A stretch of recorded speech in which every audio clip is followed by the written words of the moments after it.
Bon, j'ai vraiment hâte de parler un peu de l'innovation à la conférence.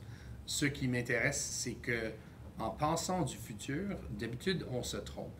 On regarde les technologies individuelles, c'est-à-dire Internet of Things, la réalité virtuelle, la réseautique. Et prédire ceci, c'est pas intéressant parce que les affaires, le business se fait sur l'abondance et sur ce qui est précieux.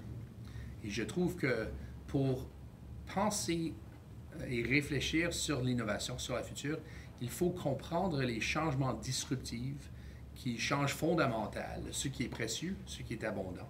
C'est-à-dire que si vous travaillez dans le détail, dans le transport, soit le transport en commun, le logistique, la santé, l'énergie, n'importe quelle industrie, il faut vraiment réfléchir sur les grands changements qui vont changer vos plans d'affaires. Si vous pensez de la téléphone cellulaire, ben, c'est pas le nom même, c'est stupide parce qu'en fait, c'est un cerveau prosthétique pour les gens. La plupart des humains, ils ont un téléphone. Et la puissance de la téléphone dans notre poche, c'est plus qu'un centre de données il y a 20 ans. Alors, savoir comment le monde va changer dans 20 autres ans, c'est très, très impressionnant. Ça me fait peur un peu.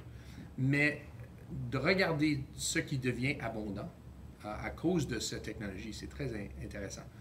Si vous regardez l'énergie abondante, par exemple, si on avait de l'énergie gratuite, on pourrait changer de l'eau salée en eau fraîche et on pourrait habiter presque partout dans le monde.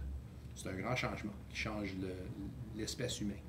Alors, pour moi, la meilleure façon de penser du futur et le modèle que je vais présenter à la conférence, c'est de penser des changements fondamentaux, des discontinuités qui arrivent, et là réfléchir comment ces changements vont modifier les plans d'affaires de diverses industries.